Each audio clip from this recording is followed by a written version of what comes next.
Bismillahir Rahmanir Rahim.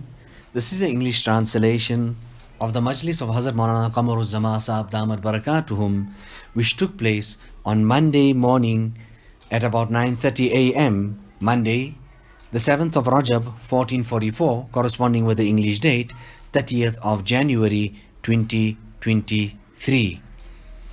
Hazrat Wala starts off by quoting the ayat of the Quran Majid, يَوْمَ نَقُولُ لِجَهَنَّمَ هَلِ امْتَلَأْتِ وَتَقُولُ هَلْ مِن مَزِيدٍ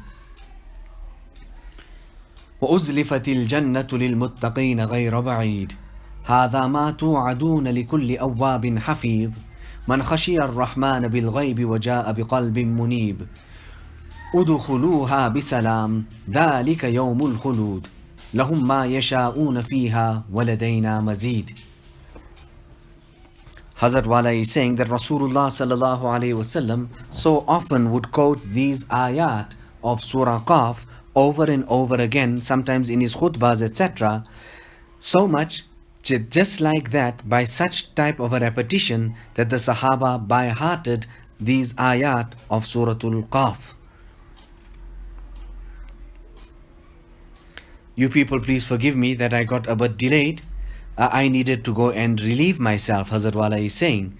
And that is the time when my tabiyat is open and I'm not constricted or confined or uncomfortable.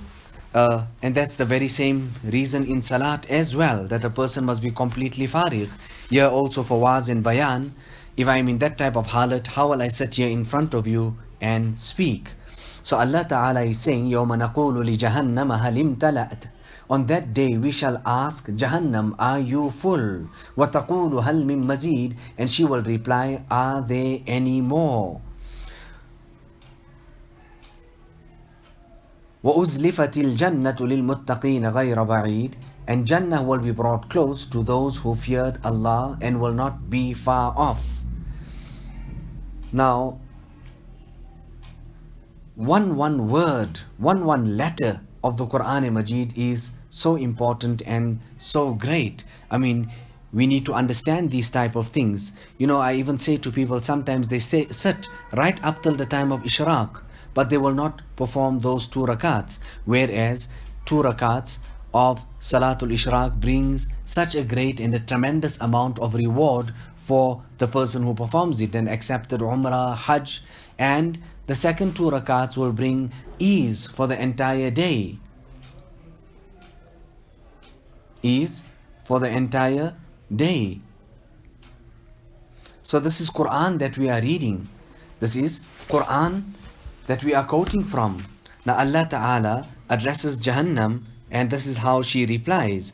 The dimensions of Jahannam are so vast that even after millions of men and jinn are cast into it, it will still appear to be empty. Therefore, when Allah Ta'ala will ask her, are you full? It will reply in eager anticipation of more. Are there any more? Are there any more? Now tell me, is this not tasawwuf? Hazrat Maulana Shah Fadlur Rahman, if somebody would present him with a kitab on suluk and tasawwuf, what would his instant reply be? He would say that Quran kafi hai. What was he actually trying to say? That in the Quran, left, right and center, there are articles and topics on tasawwuf. Actually is all from Quran and Hadith. So in the Quran Majid, there's so many times where the kuffar are addressed or ayat are regarding them. However, the reward of it all comes to the account of the Muslims. This is also a nukta and a subtle point to understand. Hazrat Abu Hurairah radiyallahu ta'ala narrates that Rasulullah sallallahu alayhi wasallam said that Jannah and Jahannam once engaged in a discussion when Jahannam proudly said, all the proud people will occupy me. Hearing this, Jannah said, why is it that the meek, downtrodden and simple people will occupy me? Allah Ta'ala addressed Jannah saying, you are my mercy and I shall use you to show mercy to whoever I please. Then addressing Jahannam, Allah Ta'ala said, you are my punishment and I shall use you to punish whoever so I please. Both of you have my promise that I shall fill you both. I shall fill you both.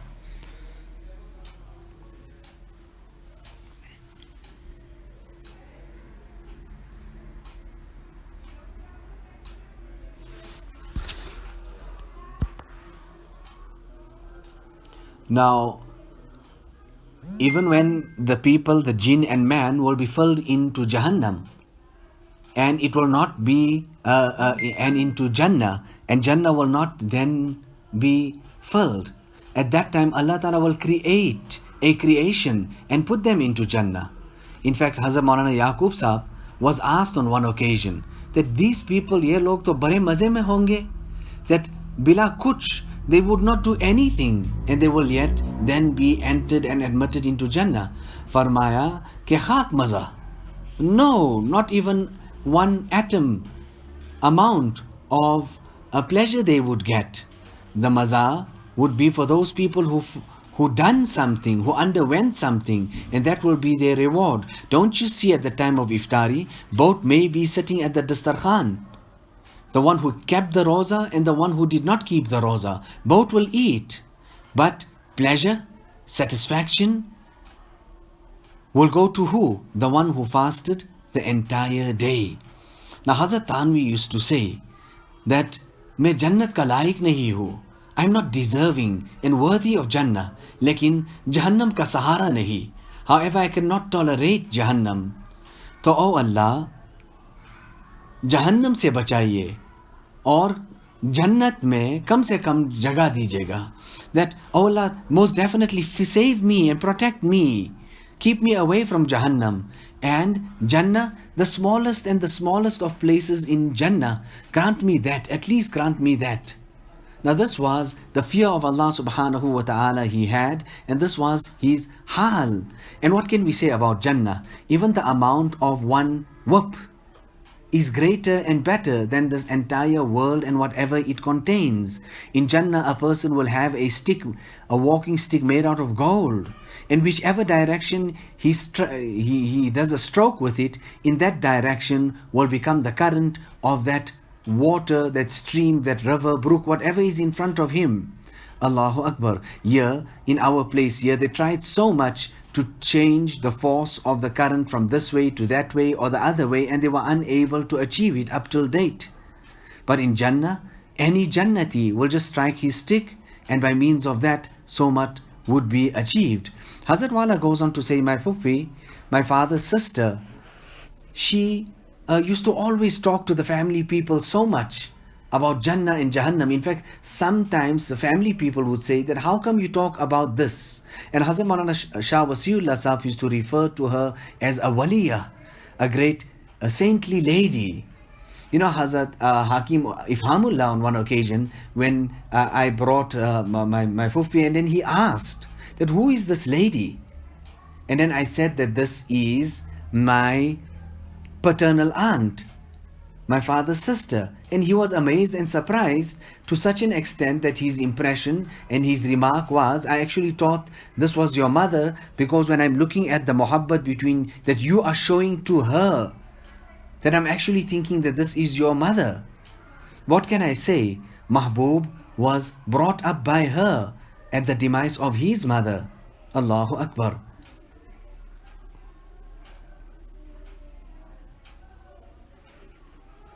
Hazrat Anas radiyallahu ta'ala reports that Jahannam will continue repeating, are there any more? Meaning, as the inhabitants keep pouring in, eventually Allah Ta'ala will place his foot on Jahannam, causing it to recoil and plead, enough, enough.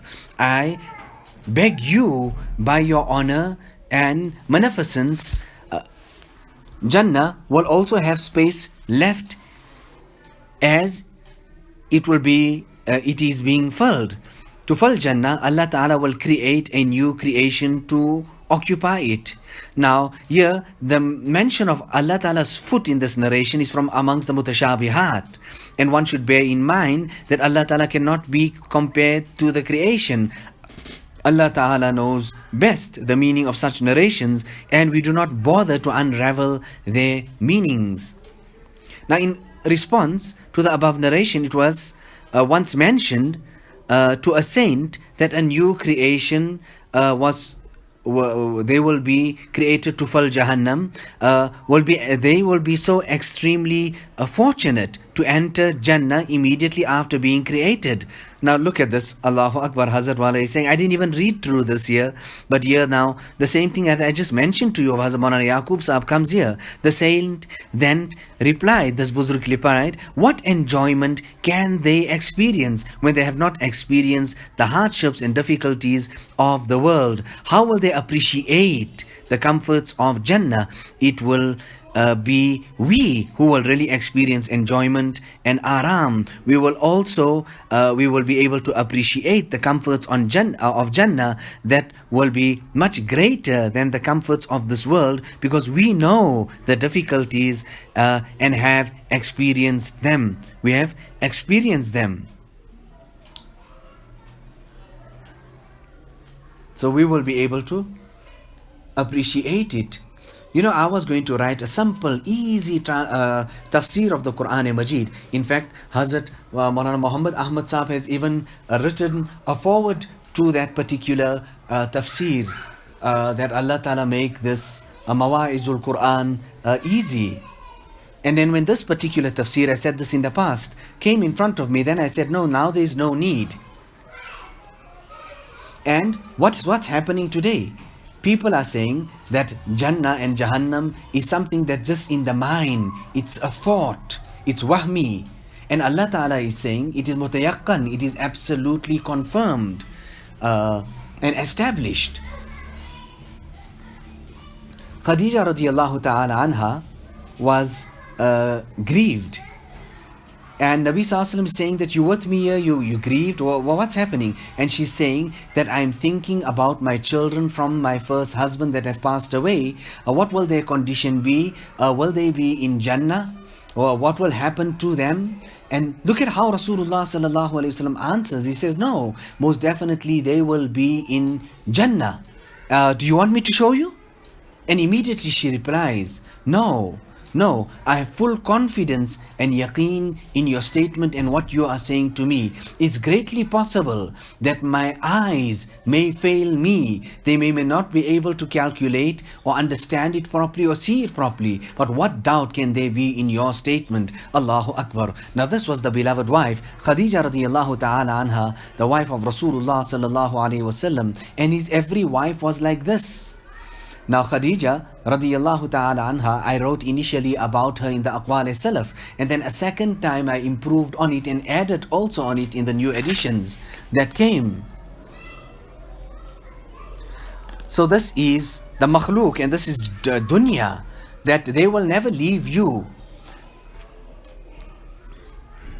So this is the akhirat and this is what we need to have yaqeen in. الَّذِينَ يُؤْمِنُونَ بِالْغَيْبِ, those who believe in the unseen. We further go on to discuss هَذَا مَا تُوعَدُونَ لِكُلِّ أَوَّابٍ حَفِيظٍ. This is what you have been promised.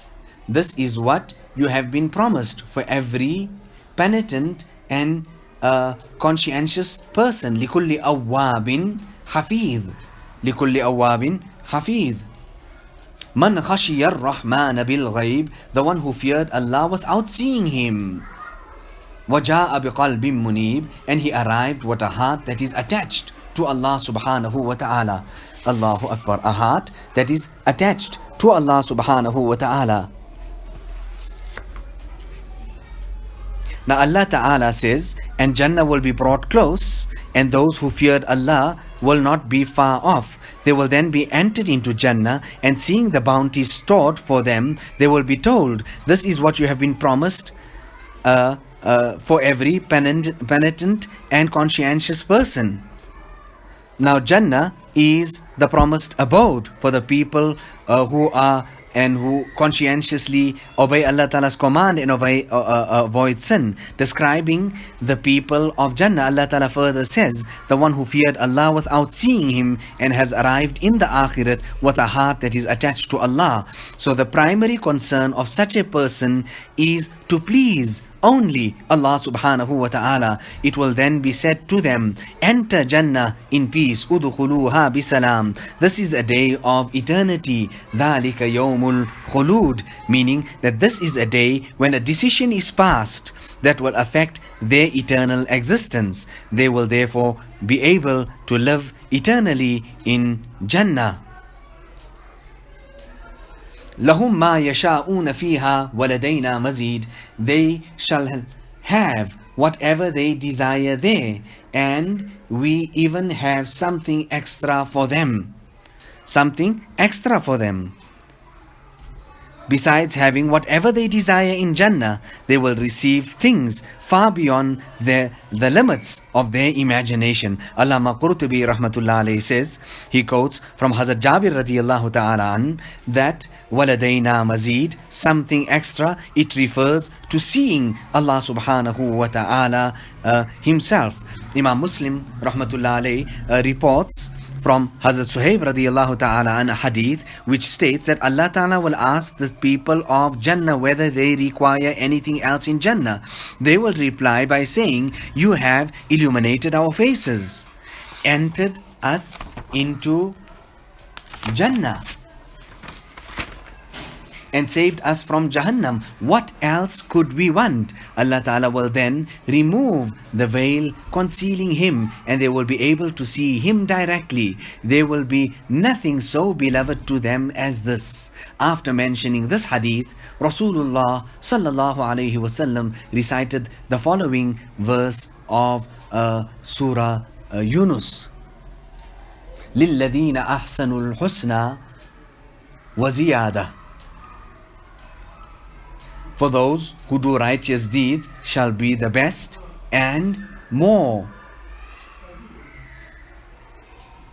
Hazrat Abu Hurairah radiyallahu ta'ala narrates that Rasulullah sallallahu alayhi wasallam said that Allah ta'ala says, I have prepared for my righteous bondsmen in Jannah such bounties that no eye has ever seen, that no ear has ever heard about, and that has never crossed the mind of any human. Thereafter Rasulullah sallallahu alayhi wasallam said, if you please, you may recite the verse, فَلَا تَعْلَمُ نَفْسٌ مَا أُخْفِيَ لَهُم مِّن قُرَّةِ أَعْيُنٍ. No soul knows what pleasures are hidden for him as a reward for the deeds that he carries out. Now let us make dua to Allah subhanahu wa ta'ala. Allahumma inna nas'aluka al-jannah wa ma qarraba ilayha min qawlin aw amal, wa na'udhu bika min an-nar wa ma qarraba ilayha min qawlin aw amal. The author himself, Hazrat MAULANA Ashiq Ilahi, we're reading from his Kitab Anwarul Bayan. He also says, Ja'alana Allahu min ahliha, that Allah Ta'ala make us from the inhabitants of Jannah and from that particular group that will enter into Jannah. Allah Ta'ala accept this majlis and this gathering as well.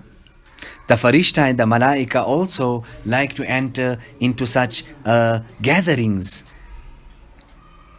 اللهم إنا نسألك الجنة وما قرب إليها من قول أو عمل ونعوذ بك من النار وما قرب إليها من قول أو عمل ربنا آتنا في الدنيا حسنة وفي الآخرة حسنة وقنا عذاب النار ربنا تقبل منا إنك أنت السميع العليم وتب علينا إنك أنت التواب الرحيم بحرمة سيد النبي الكريم صلى الله عليه وسلم.